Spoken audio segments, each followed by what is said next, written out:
All right, what's up, fellas? Mark Parson, cornerback pro, former NFL cornerback of the Houston Texans, New Orleans Saints, and now I'm coaching you guys up. All right, so here's the video I was talking about. This is Deion Sanders' son, who's at the Under Armour All-American camp, and I've seen film of him from last year. I think it might have been, yeah, it was like last year, and he looks tall. I'm not sure how tall he is, but I know Prime was like 6'2". Deion look bigger in person than he does in the film that you watch. Now, who is Deion Sanders for you young guys? Hey, if you play cornerback, you need to know who Deion Sanders is. It's prime time. Probably, arguably, the best cornerback ever. And I had the opportunity to learn from him. So a lot of techniques that I learned is from him. Right now, with that being said, it's not just techniques; it's the mindset. So in this footage, this is from his Instagram. Okay, so make sure you go to his Instagram, check him out. He has a lot of inspirational stuff on there, man. Help you in your life. Okay. But one of the things he mentions is he was like, yo, and I'm probably not going to get exactly what he said, but I say it. If you've been watching my channel, I say it all the time. Like, most cornerbacks, when we get in our man coverage, we get our press man, we just let the receiver just do what he wants to do. Like, we're always passive, whether it mean we're going to soft shoe or we're just standing there waiting for him to make his move, right? Instead of making him think. And I always say, look, man, no, you control the situation. Well, how do you do that, coach? He knows his route. I don't know his route. Look, here's what you do. You control that situation by being deceptive. So you use deception. Definitely listen or either read the book or go to the audiobook on YouTube, The Art of War. When I was in the NFL, when I played for the Saints, our defensive coordinator had us read this book. The Art of War. Deception. Remember, this is a battle. This is a one-on-one matchup. Everybody on the field has one-on-one matchups. So are you going to win it or lose it? Well, the goal is to win it. How? It's a mind game. So I'm going to let this play, and then I'm going to go back over it. And then I'm going to show you how his son, one of the reasons why I also believe that, like, so I learned a lot of the stuff from Deion, and obviously he teaches his son that. I mean, who wouldn't, right? Now, the thing is, majority of the people in the world are probably more like me when it comes to athleticism. All right. Maybe definitely less than 0.000000001 are like Prime. I mean, it's incredible. The dude, I mean, talking about 4.1 speed, can dunk out of the gym, extremely fast, quick, you name it, man. He played in the World Series and the Super Bowl, guys. He played Major League Baseball and football at the same time. Can ran track at Division 1A program, Florida State. You understand what I'm saying? There's not too many of those out there. So when it comes to teaching guys who are not as athletically gifted, even though he is a student of the game, I feel like I'm better when it comes to it because I have a different perspective because I wasn't as good as him when it comes to being an athlete. Let's keep it real. No, I don't know if anybody is. Okay, he might be the GOAT. All right, so when it comes to technique, in order for me to make it, I had to really be sharp when it comes to it. And plus, the student should be better than the master, right? All right, so let's get into it. Let's watch his son.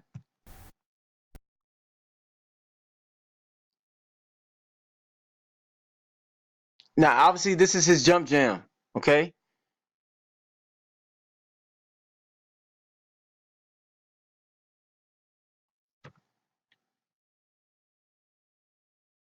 So, there's a couple things he definitely see what happened. I'm gonna go over it.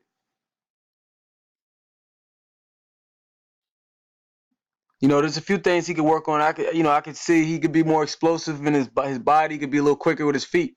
But I can tell he got the mind. He definitely got it from his pops. He's definitely teaching the right stuff because that's the same stuff that I learned. And he's a playmaker, man. All right, so look, let's go back.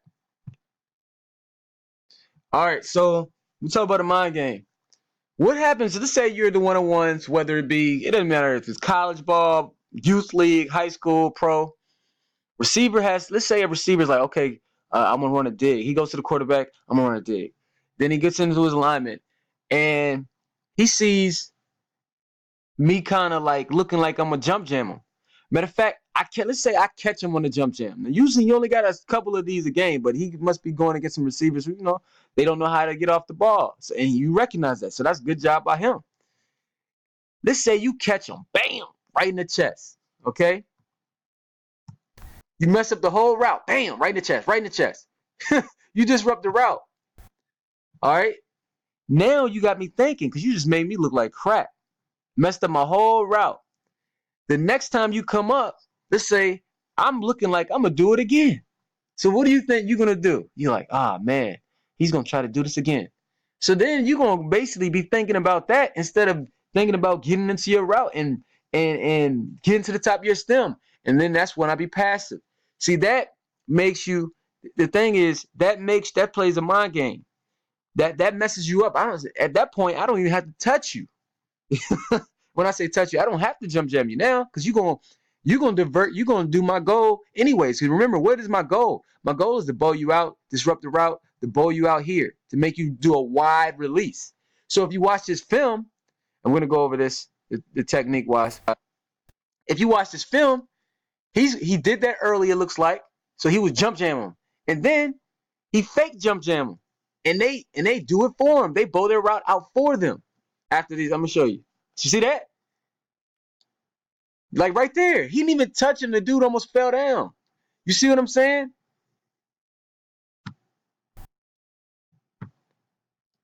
That's because we're playing a mind game. We're dictating what you're gonna do. You're not just gonna speed release and just get up the field and nah, you gotta be concerned about me. I'm gonna let you know what hey, look, I'm gonna jump, I'm not saying I'm gonna let you do it. I'm not gonna let you know what I'm gonna do. I'm gonna jump jam you right here. I'm gonna get in your chest, or I'm gonna fake jump jam you, or I'm gonna fake strike to get back to balance on you. You understand what I'm saying? So there's a huge amount of techniques to use, but at the end of the day, it's all up here, man. How do you slow these big fast jokers down? The receivers. You make them think. That's how you slow them down. And that's what Deion's son definitely does a great job. Now we'll show you this, okay? When we do our jump jam. So notice how also he has the outside foot up. That's how we do it. So like if we're gonna jump jam, we don't have our inside foot up, because you can kind of time it up. Remember I had that video where I talk about Nnamdi Asomugha? He always, you know what I'm saying? He would always be open up and kind of time it up correctly. So, you always gonna have the outside foot up. You don't want an inside foot up, because you kind of, you can't time it up. There's a lot of stuff that goes into it. All right. Now I will say this about him.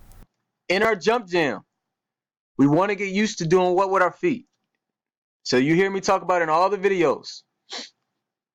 We want to come back to balance. And that's one thing. Now we're going to get into how we need to improve. Okay? How can we improve and get even better? You see how he's kind of extended right here? Let me see if I can get it back.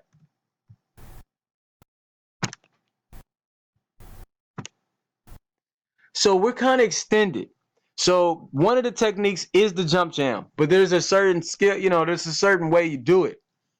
And when Prime taught us, he taught us how to do it. So I'm surprised the son didn't do it right here, but it's all good. I mean, he's still a young fella. So what we do is when we jump jam a guy, it's not a lunge, because that's when you can get got. It's not a lunge. It's you jump jam him, but you bring your feet with you. We always talking about coming back to balance. So your feet always gonna come back to balance. Even if I soft shoot, or if I hop back, or I take a step back, or if I jump jam them, our feet are gonna be parallel. Our feet are gonna be underneath of us. Okay? So right here, again, I like his aggressiveness. I like how he's making them think, but he's just stepping into it. And then all it takes is, if you get a really good receiver, let's say he's going against, a college guy or NFL guy, what if they pop your hands down? Bam! You're done. Your feet can't save you. All right? So our feet protects us. So even if he does, let's say we jump jam and he catches us, right? I mean, he knocks our hand down. Our feet can still, if we're parallel, our feet can still shuffle this way, and then we can what do you call it? Replace our hands like boxing. Pop, pop.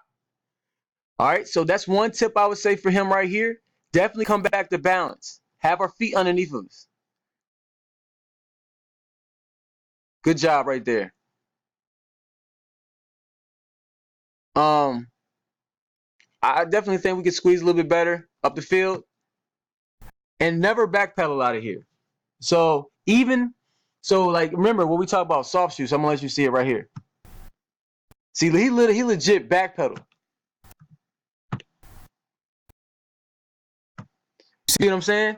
So if we're gonna soft shoe, let's say you want to make them think we're gonna be aggressive. We're gonna jump jam them. Look, soft shoes maybe 3 steps and a pedal. And then another thing, our soft shoe, our feet are still gonna be like parallel. Right here, he's in a legit back pedal. You can tell by how narrow his feet are.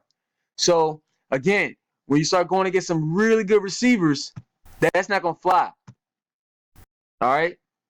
Now he does the cutoff angle right here in this press. Let's see.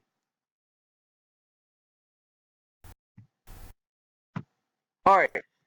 I get you know me, man. I like being parallel as long as possible. But this receiver basically did it for us. You know what I mean?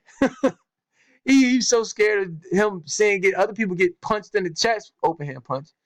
Man, look, he right here, he almost falls down trying to get away from it, and then we could do the cutoff ankle. So I understand that because you don't want to like shuffle and then basically run up his back. So I understand this cutoff angle. I would just say we definitely want to be smart about squeezing. The goal is to stay square as long as possible. But if he does that to himself, because I'm gonna show you why. I actually saw it happen, and this is the reason why we want to stay square. Because I don't know if he would have got right here because they cut off the film. You see that? All right. So that's the only thing about running that cutoff angle or opening up and running too early. That's the only thing. Because what if he coming outside and then he try to stick you with that slant or that inside breaking route, and we're open up? Then we got a head whip and all that good stuff. But if we stay square, we can recover differently. What else? What other things I could? I like his ball skills though. He got long arms. You could. I mean, obviously you could tell. I mean, like again, not too many guys going to be able to. Like right here, we need to squeeze. So I would say he can improve on his squeezing. Um, man, I would love to give young fellas my techniques, like all the techniques. Um, but he does a good job, man. You can tell. I mean, you can tell that who you can tell who he is. I would just say like definitely improve on getting our feet back to balance. Um, I haven't seen all. I haven't. That's why I say I would love to give him my techniques because I haven't seen him do a few things. That and I don't know how tall he is. He looks kind of tall, so I think that he could benefit off of some of the stuff that Richard Sherman does, like a kick step, striking, get back to balance. Look, if you tall guys learn that, God dog it. If you tall long arm guys learn striking, get back to balance, you're gonna be amazing. You know, definitely get your feet fast. Like I always say, you tall guys, if you can move like a little guy, so you tall, you can move like a little guy, and that goes for all sports. You think about it. Think about LeBron James. LeBron James, 6'8", 245. He plays like he's a little guy. Like he got feet. He can move. Like he's athletic like that, man. When you're big and you can play like a little guy, man, meaning your feet and your quickness and athleticism, man, you got a real shot to be great if you got the mindset, and that's key. All right. So this is Prom's son. I'm not sure if he probably got offers all over the place because he does lock up on these one-on-ones. But we can always improve and get better. Make sure you guys email me cornerbackpro@gmail.com. Ask me for the training programs, mind and body, catching series, kick and punt return, and then again, one-on-one mastery. All my guys are improving, man. All of them. All my guys who actually complete it and actually do the reps and apply the information. I got guys email me every single day solely off the YouTube channel. Got 600 plus videos that are helping guys all over the world. But it's up to you. How bad do you want it? Remember, you got to invest money, time, blood, sweat, and tears into this. That's the only way. That is the only way. So email me. Virtual training, goprofootball.org. If you want to get virtual training, do like 4 sessions a month.